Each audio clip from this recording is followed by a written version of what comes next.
Salam dan selamat ketemu lagi di sore hari ini bersama saya, Empu Gelol. Dan pada sesi ini adalah kelanjutan daripada masalah denda adat. Karena banyak pertanyaan dari saudara kita yang menanyakan masalah denda adat ini. Kemarin sudah saya perjelas bahwa sanksi atau denda adat yang diberlakukan itu sangatlah adil dan bijak. Itu untuk menjawab request pertanyaan dari saudara kita yang lain yang mengatakan bahwa denda adat itu sebenarnya tidak bijak, berat sebelah. Empu sudah menjawabnya. Dan untuk yang ini, yang kedua, saya akan menjawab.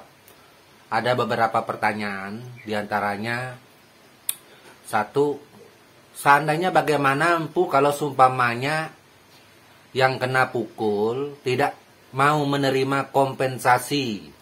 Dia bilang kompensasi atau istilahnya semacam hasil keputusan dari kepala adat, denda tadi diserahkan kepada dia, dia tolak. Dia nggak mau, dia mau membalas memukul seumpamanya di dalam permasalahan tersebut. Itu satu. Kedua, ada yang mengatakan di situ saya pernah ada suatu kejadian ketika seseorang melanggar babi yang lewat di jalan, kemudian babinya tersebut mati. Lalu dihitung jumlah anak susunya babi itu berapa ekor, jumlah anak susunya itu berapa ekor anak, seperti itu mungkin kira-kira. Nah, itu menjadi denda terhadap si pelaku. Nah, ini tentunya akan cukup berat sekali. Itu kira-kira seperti itu. Selain itu juga ada pertanyaan, bagaimana Empu seumpamanya si pelaku adalah orang susah, miskin, tidak punya apa-apa, istilah kasarnya miskin. Tidak ada yang bisa dibayar kalau dia kena denda. Bagaimana itu Empu? Itu. Selain itu ada juga dia menanyakan bagaimana seumpamanya si pelaku tidak mau bayar. Itu, dia sudah kena denda tetapi tidak mau bayar. Bagaimana itu Empu solusinya? Oke, saya akan menjawab, merangkum, memperjelas sekaligus pertanyaan-pertanyaan yang ada di sini. Semoga ada jawabannya di pembicaraan saya, Empu Gelol. Oke, saya akan berusaha menjelaskannya itu dengan pengetahuan yang saya ketahui. Kalau saya tidak ketahui, mohon maaf. Itu silahkan cari ke lain itu untuk mengetahuinya. Oke. Sumpamanya apabila ada terjadi suatu permasalahan, sumpamanya perkelahian, dia dipukul oleh seseorang. Nah, kemudian yang kena pukul ini melapor ke kepala adat. Lalu terjadilah masalah adat ini, kedua belah pihak dipertemukan. Si pelaku dengan si korban dipertemukan, kemudian istilah kasarnya dijatuhkan denda, si pelaku harus membayar nilai sekian, sumpamanya kompensasi. Tiba-tiba si korban menolak, kepingin membalas memukul. Nah, ini bagaimana kejadiannya? Sebenarnya yang salah ini kalau begini caranya, yang salah ini korban. Kalau toh sumpamanya kepingin membalas memukul, tidak perlu lapor ke kepala adat. Ngapain lapor ke kepala adat? Tidak perlu. Gitu. Kalau kita lapor ke kepala adat, kalau kita lapor kepada pemangku adat, berarti kita mencari solusi. Gitu. Mencari kebenaran. Gitu. Bahwa kita tidak bersalah. Tetapi kalau dengan cara seperti ini, berarti kita tidak mencari solusi penyelesaian, tetapi adanya balas dendam. Kan seperti itu. Nah, kalau seumpamanya kepingin seperti itu balas dendam, ya silakan. Itu karena bukan urusan pemangku adat atau kepala adat, silakan terus menerus. Efeknya seperti apa? Contoh, umpamanya si pelaku ini mukul, kemudian dia balas dendam, dia pukul lagi balik, kemudian ini mukul balik, timbul istilahnya keluarga ke keluarga, teman ke teman, akhirnya suku ke suku, jadinya masalah ini akan menjadi besar, pasti menjadi besar ujung-ujungnya. Lalu siapa yang disalahkan? Biasanya kalau sudah menjadi besar, itu pada umumnya sering karena tidak cepat diredam, pasti pemangku adat yang disalahkan. Itu sebenarnya bukan salah daripada pemangku adat, bukan salah daripada kepala adat. Coba aja saudaraku bayangkan, kamu sumpamanya dipukul orang. Saya buka-bukaan aja, kamu dipukul orang Dayak sumpamanya. Kamu balas, kamu tunggu nanti dia lewat, saya balas, saya pukul. Kamu pukul dia pada saat tertentu. Itu. Padahal karena kamu dendam. Kemudian karena kamu memukul dia, dia akan membalas lagi. Nah, itu. Nah, ini akan terus balas-balasan. Menang kalah kita nggak tahu. Akhirnya menjadi besar. Melibatkan teman, melibatkan keluarga. Ujung-ujungnya akan timbul masalah suku. Bisa-bisa juga ujung-ujungnya membawa-bawa membel-embel masalah agama. Kalau sudah jatuh kepada masalah agama, masalah suku, ini adalah hal yang terberat. Terberat. Karena banyak melibatkan orang lain yang tidak bersalah. Itu oke, mungkin ini untuk menjawab pertanyaan dari saudaraku. Karena tidak mau kompensasi itu. Intinya kalau tidak mau kompensasi jangan lapor ke kepala adat. Kalau seumpamanya punya musuh ya silakan tunggu aja. Di sana nggak usah lapor. Kalau lapor kan berarti mencari penyelesaian. Oke? Nah itu. Nah, terus menjawab pertanyaan yang lain, bagaimana seumpamanya si pelaku ini yang melakukan kesalahan tidak punya uang untuk bayar, dia orang miskin, tetapi kesalahannya berat, dendanya besar, seumpama 1 ekor kerbau, bagaimana itu untuk? Kalau dia orang susah, dia tidak punya kemampuan apa-apa, tentunya permasalahan ini pemangku adat, kepala adat akan mengambil sikap, memanggil paguyupan sukunya dia. Sumpamanya kayak di Samarinda, tempat saya tinggal. Masing-masing suku itu kan punya paguyupan. Punya perkumpulan.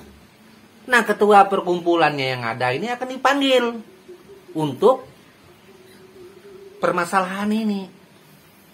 Nah, itu. Sumpamanya ketua perkumpulannya nggak mau tahu, dia tidak bertanggung jawab. Mana mungkin? Namanya juga ketua perkumpulan. Itu seperti orang Dayak kalau bersalah. Pastinya yang bertanggung jawab kan kepala adat, pemangku adat, untuk mengambil sikap seperti itu. Makanya itu perkumpulannya, ketua perkumpulannya, ketua paguyupannya akan dipanggil mempertanggungjawabkan hal ini karena si pelaku adalah orang susah. Seperti itu. Tetap ini harus dibayar. Itu untuk saudaraku ketahui. Terus kedua, bagaimana si pelaku tidak mau membayar, dia tetap tidak mau, menolak. Maka apabila dia tetap menolak, kan paguyupannya dipanggil untuk menekan dia, seumpamanya dia orang berpunya, pasti itu akan terbayar. Seumpamanya paguyupannya juga menolak, nggak mau melakukan perlawanan. Nah, ini hal yang sebenarnya kita hindari. Maka akan terjadi bentrok besar-besaran karena sudah menyangkut ujung-ujungnya pasti menyangkut masalah suku. Itu kenapa? Karena ini berarti orang yang ada ini, mohon maaf saya tidak menyebutkan nama suku, berarti suku yang ada ini harus keluar dari Pulau Kalimantan. Itu aja rumusnya, kalau enggak akan terjadi perang. Itu perang, karena kalau Dayak kalau sudah perang itu 400 suku lebih tidak mungkin akan mundur, karena sudah mencari solusi, sudah membuat jalan yang baik, tetapi tidak mau diterima. Tidak ada kebijakan lain selain angkat kaki. Bahwa ini kan Indonesia, semua orang boleh dimanapun. Memang semua orang boleh berada dimanapun, termasuk saya. Tapi kita harus bisa menghargai, harus bisa membawa diri di mana kita bertempat tinggal. Kalau semuanya kamu bertempat tinggal di tempat orang, memasang keberanian, maka itu yang jadi masalah. Kita kalau tinggal di tempat orang, bunyi bahasa kami Dayak Benua, bue nyawa jadi piak tukuyuk. Bagusnya kita jadi ayam betina. Kenapa? Kita bukan jadi ayam jago kalau di tempat orang. Itulah tata cara kita membawa diri.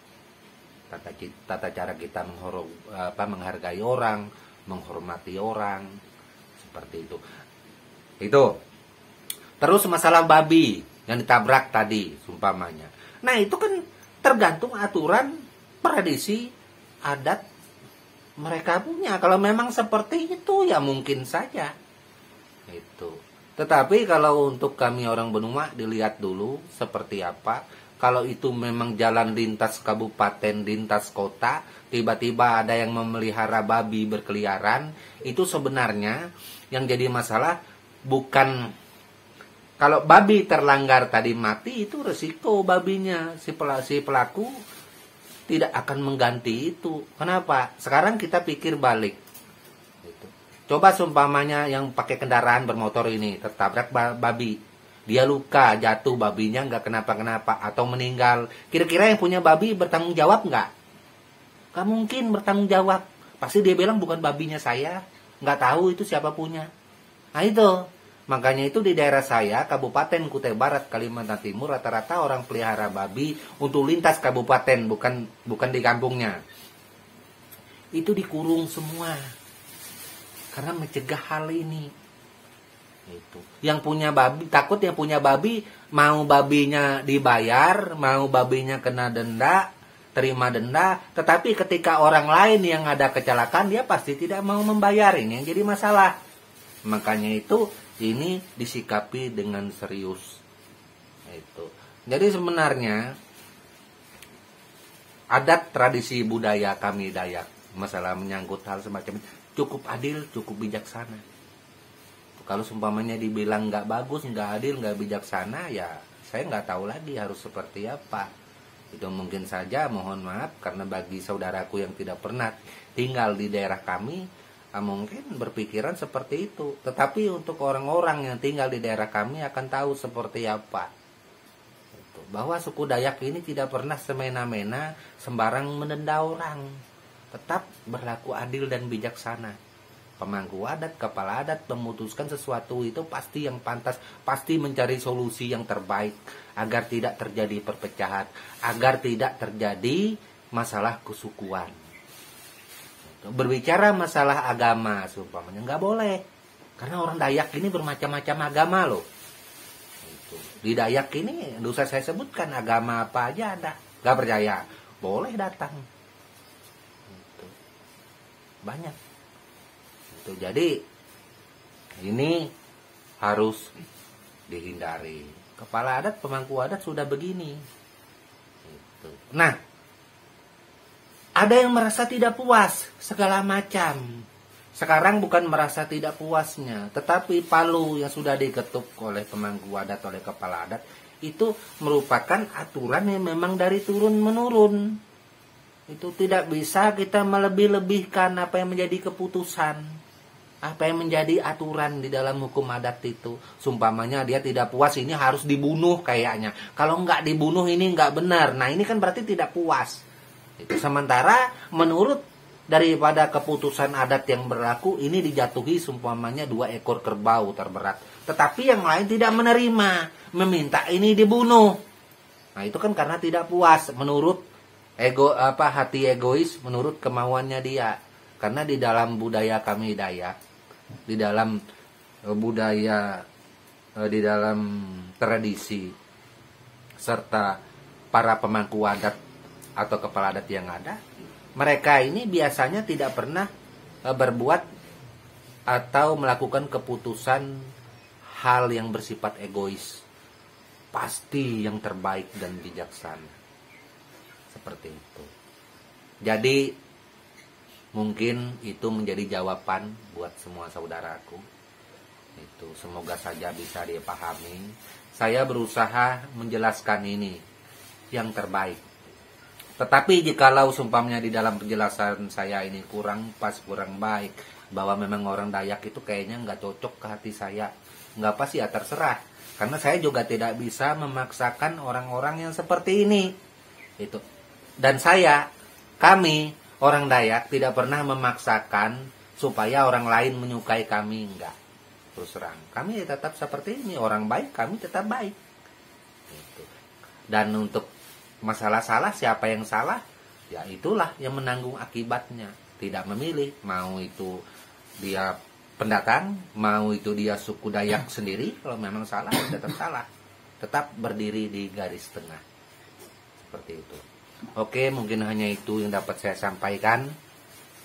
Semoga saja ini bisa menjadi jawaban buat saudaraku yang bertanya tentang masalah ini.